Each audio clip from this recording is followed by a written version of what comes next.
بسم اللہ الرحمن الرحیم الحمد للہ رب العالمین والصلاة والسلام علی سید الانبیاء والمرسلین وعلی آلہ وصحبہ اجمعین اما بعد۔ آج الحمدللہ ماہ رمضان کی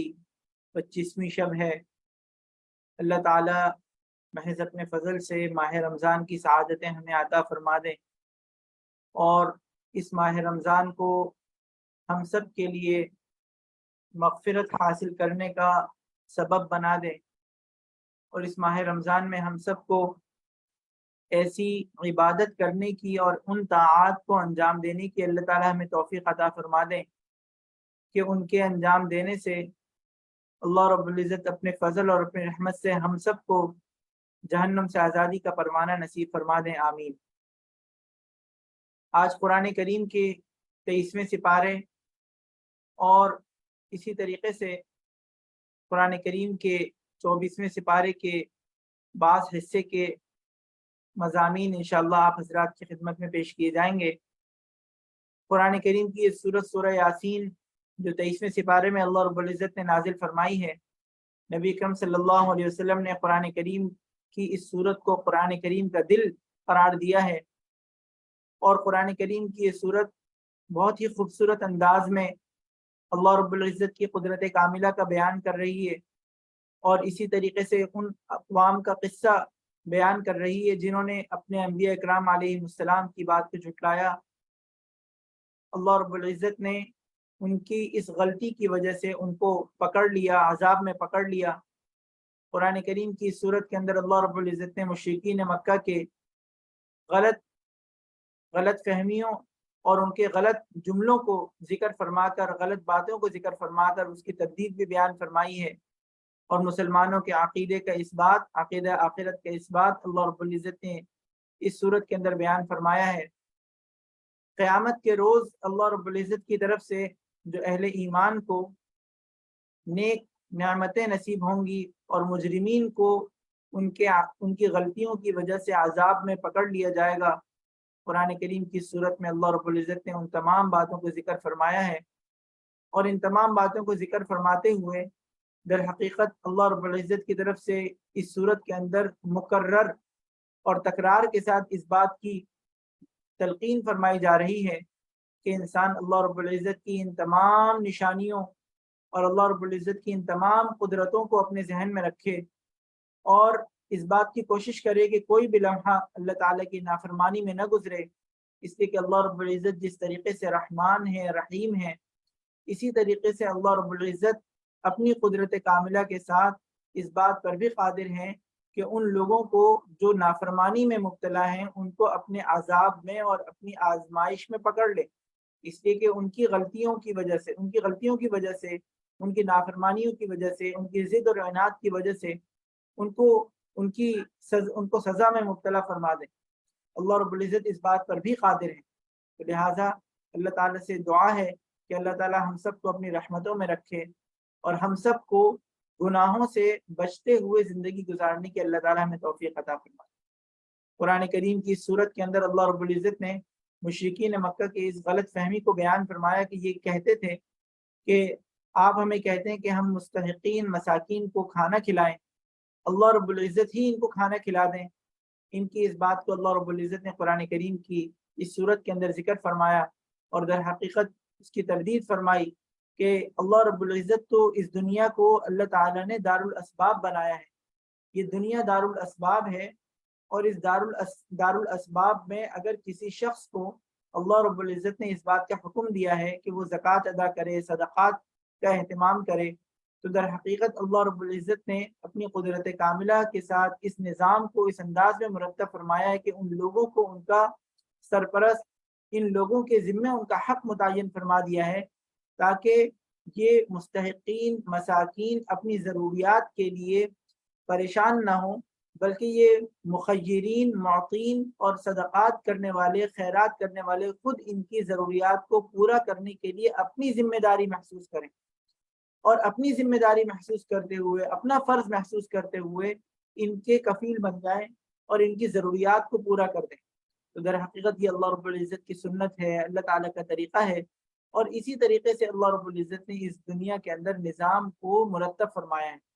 تو ان منافقین نے، ان مشرکین نے اس بات کو ذکر فرمایا۔ قرآن کریم کی اس صورت کے اندر اللہ رب العزت نے ان کے اس اعتراض کا جواب بھی بیان فرمایا ہے، اور اللہ رب العزت نے فرمایا، قرآن کریم کی اس آیت کا ترجمہ آپ حضرات کی خدمت میں پیش کر رہا ہوں۔ اللہ تعالیٰ نے فرمایا کہ جب ان سے یہ کہا جاتا ہے کہ اللہ تعالیٰ نے تمہیں جو رزق دیا ہے ان میں سے غریبوں پر بھی خرچ کرو، تو یہ کافر لوگ مسلمانوں سے کہتے ہیں کیا ہم ان لوگوں کو کھانا کھلائیں جنہیں اگر اللہ چاہتا تو خود کھلا دیتا؟ مسلمانوں، تمہاری حقیقت اس کے سوا کچھ نہیں کہ تم کھلی گمراہی میں پڑے ہو۔ اور یہ لوگ یہ کہتے ہیں کہ قیامت کا وعدہ کب پورا ہوگا؟ مسلمانوں بتاؤ اگر تم سچے ہو تو در حقیقت یہ لوگ بس ایک چنگاڑ کا انتظار کر رہے ہیں جو ان کی حجت بازی اور ان کی دلیلوں کے عین درمیان انہیں آ پکڑے۔ تو یہ قرآن کریم نے ان کی ان بیہودہ الزامات کو ذکر فرمایا ہے جو کہ عقلاً بھی مسترد کیے جا سکتے ہیں، اور ظاہراً ان کی یہ باتیں غلط ہیں۔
بسم اللہ الرحمن الرحیم۔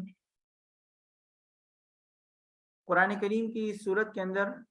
اللہ رب العزت نے سورہ یاسین کے اندر مشرکین کے اس اعتراض کو ذکر فرمایا ہے، اور احتساب کے لیے ان کے آخرت کے انجام کو بھی ذکر فرمایا ہے۔ اور اللہ رب العزت نے یہ بات بیان فرمائی ہے کہ عقیدہ آخرت کو ذہن میں رکھا جائے، اور اللہ رب العزت ایک دن قیامت کے روز ان سب کو جمع فرمائیں گے، اور ان لوگوں سے کہا جائے گا، اللہ رب العزت کی طرف سے یہ کہا جائے گا کہ وَامْتَازُوا الْيَوْمَ أَيُّهَا الْمُجْرِمُونَ أَلَمْ أَعْهَدْ إِلَيْكُمْ يَا بَنِي آدَمَ أَلَّا تَعْبُدُوا الشَّيْطَانَ۔ اور کافروں سے کہا جائے گا کہ اے مجرموں، آج تم ان مومنوں سے الگ ہو جاؤ، کیا تمہیں اے آدم کے بیٹو، کیا میں نے تمہیں یہ تاکید نہیں کر دی تھی کہ تم شیطان کی عبادت نہ کرنا، وہ تمہارا کھلا دشمن ہے۔ تو قرآن کریم کی ان آیات میں اللہ رب العزت نے ان تمام مضامین کو بیان فرمایا ہے، اور ان تمام مضامین کے اندر ہمارے لیے بڑی نصیحت ہے، اور قرآن کریم کی اس صورت کی ہمیں کثرت کے ساتھ صبح شام تلاوت کرنی چاہیے، اور در حقیقت یہ تلاوت انسان کو اللہ رب العزت کی معرفت کی طرف لے کر آتی ہے، اللہ تعالیٰ کی یاد دلاتی ہے، اور اس بات کی انسان کو یہ بار بار یہ بات یاد دلاتی ہے کہ ایک نہ ایک دن اس نے اس دنیا سے رخصت ہو کر اللہ رب العزت کی بارگاہ میں پیش ہونا ہے، وہاں اپنے تمام اعمال کا حساب دینا ہے۔ تو اب ہمیں اس بات کی کوشش کرنی چاہیے کہ ہمارا شمار یوم آخرت میں مومنین میں ہو، مجرمین میں نہ ہو۔ جن مجرمین کو کے انجام کو اس قرآن کریم کی صورت کے اندر اللہ رب العزت نے بیان فرمایا ہے، ان مجرمین میں خدا نخواستہ ہمارا شمار نہ ہو جائے۔ قرآن کریم کی صورت کے بعد سورہ صافات ہے۔ سورہ صافات اللہ رب العزت نے مکی صورت ہے، اور اس کے بنیادی عقائد جیسے کہ دیگر مکی صورتوں کے ان عقائد کا اس صورت کے اندر اللہ رب العزت نے تکرار کے ساتھ بیان فرمایا ہے۔ حضرت ابراہیم علیہ السلام کے واقعات، اور اسی طریقے سے حضرت موسیٰ اور ہارون علیہ السلام کا واقعہ، حضرت یونس علیہ السلام کا واقعہ اللہ رب العزت نے اس صورت کے اندر تفصیل کے ساتھ بیان فرمایا ہے۔ حضرت ابراہیم علیہ السلام کو جب رؤیا یعنی خواب میں حضرت اسماعیل علیہ السلام کے ذبح کرنے کا حکم دیا گیا، اللہ رب العزت نے قرآن کریم کی اس صورت کے اندر اس واقعے کو تفصیل کے ساتھ بیان فرمایا ہے، کہ کس طریقے سے حضرت ابراہیم علیہ السلام نے اللہ رب العزت کے اس حکم کو پورا کرنے کے لیے پوری تیاری کی، اور ہر اس وسوسے کو، ہر شیطان کی طرف سے آنے والے ہر اس بہکاوے کو جو اللہ رب العزت کی اس حکم سے روکنے کے لیے تھا، اس تمام بہکاووں، وسوسوں، خیالات کو مسترد کرتے ہوئے اللہ تعالیٰ کا حکم پورا کرنے کے لیے انہوں نے پوری کوشش کی۔ اللہ تعالیٰ سے ہمیں دعا کرنی چاہیے کہ اللہ تعالیٰ ہمیں یہ جذبہ عطا فرما دے کہ جب اللہ تعالیٰ کا حکم ہمارے سامنے آ جائے تو ہم اسی جذبے کو بروئے کار لاتے ہوئے اللہ تعالیٰ کا حکم پورا کریں۔ جب ہمیں یہ پتہ چل جائے کہ حجاب اللہ تعالیٰ کا حکم ہے، تو چاہے معاشرے کے اندر کتنی ہی رکاوٹیں ہوں، چاہے معاشرے کی طرف کتنے ہی تانے ہوں، چاہے معاشرے کی طرف سے کتنی ہی باتیں سنائی جا رہی ہوں، ہم اللہ تعالیٰ کے اس حکم کے اوپر عزیمت کے ساتھ عمل کریں اور بے حجابی کو، بے پردگی کو اپنی زندگی سے نکال دیں۔ چاہے کتنا ہی کہا جا رہا ہو کہ موسیقی کے بغیر شادیاں کیسے ہوں گی، چاہے کتنا ہی کہا جا رہا ہو کہ مخلوط اجتماعات کے بغیر ہم اپنی گھریلو تقریبات کیسے مکمل کر سکتے ہیں، چاہے کتنی ہی اس بارے میں لوگوں اس اللہ تعالیٰ کے اس حکم کے اوپر، حجاب کے حکم پر عمل کرنے کے لیے، موسیقی سے بچنے کے لیے اور اسی طریقے سے تصاویر سے بچنے کے لیے کتنی ہی تفصیلات اور کتنی ہی ترغیبات ہوں،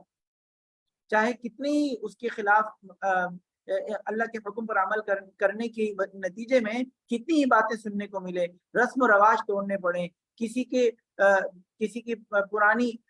جو طرز عمل ہے اس کے اوپر زد پڑ رہی ہو، چاہے کچھ بھی ہو جائے، لیکن اس صورت میں انسان کو اسی عزم کو سامنے رکھتے ہوئے، حضرت ابراہیم علیہ السلام کے اس واقعے کو ذہن میں رکھتے ہوئے صرف اللہ تعالیٰ کے حکم کو پورا کرنے کے اوپر توجہ مرکوز رکھنی چاہیے کہ اللہ تعالیٰ کا حکم ہم سے نہ ٹوٹے۔ اللہ تعالیٰ سے دعا ہے کہ اللہ تعالیٰ ہمیں یہ عزم عطا فرما دے اپنی رضا کے لیے اور اپنی ذات کے لیے، اور ہمیں گناہوں سے اسی عزم کے ساتھ بچنے کی اللہ تعالیٰ ہمیں توفیق عطا فرما دے۔ قرآن کریم کی اسی صورت میں اللہ رب العزت نے حضرت یونس علیہ السلام کا واقعہ بیان فرمایا ہے کہ حضرت یونس علیہ السلام مچھلی کے پیٹ میں چلے گئے اور وہاں پر انہوں نے آیت کریمہ لا الہ الا انت سبحانک انی کنت من الظالمین، یہ انہوں نے اس کا ورد کیا، اور اس کے بعد ان کو اس مچھلی کے پیٹ سے اس مچھلی نے ان کو اگل دیا۔ یہ تمام واقعات اللہ رب العزت نے قرآن کریم کی صورت میں بیان فرمائے۔ جس طریقے سے مکی دور میں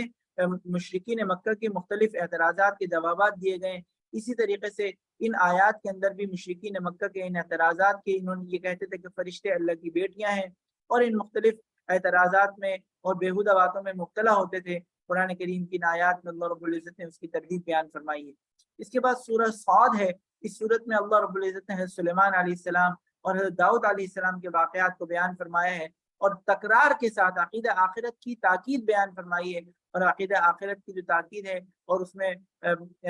قیامت کے روز اللہ رب العزت کی بارگاہ میں جب سب لوگ حاضر ہوں گے، اس وقت جو جہنمیوں کے مکالمے ہوں گے، ان مکالموں کو اللہ رب العزت نے اس صورت کے اندر بیان فرمایا ہے۔ حضرت ایوب علیہ السلام کے واقعے کو اللہ رب العزت نے بیان فرمایا ہے کہ کس طریقے سے اللہ رب العزت نے ان کو بیماری دے کر آزمایا، انہوں نے اللہ رب العزت کی ذات کے لیے صبر کیا، اور وہ صبر کے اوپر قائم رہے، اور انہوں نے ہر اس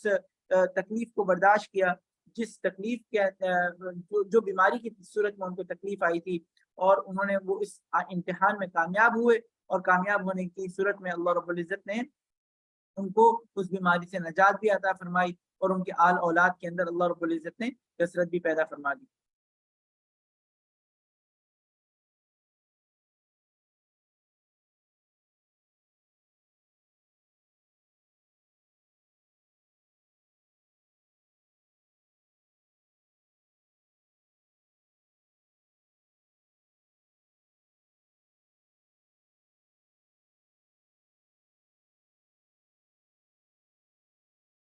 قرآن کریم کی صورت کے بعد اللہ رب العزت نے سورۃ الزمر نازل فرمائی ہے۔ سورۃ الزمر اللہ رب العزت نے